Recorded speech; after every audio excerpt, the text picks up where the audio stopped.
সুশীল নামীয় কিছু কুশীল তারা এখন মায়া কান্না কাঁদে।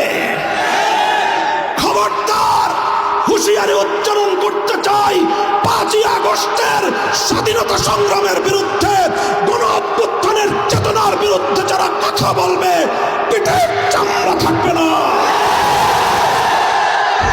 আওয়ামী লীগের রাজনীতি গুম আর খুনের রাজনীতি। আওয়ামী লীগের রাজনীতি আমার তাগড়া তাগড়া যুবক সন্তান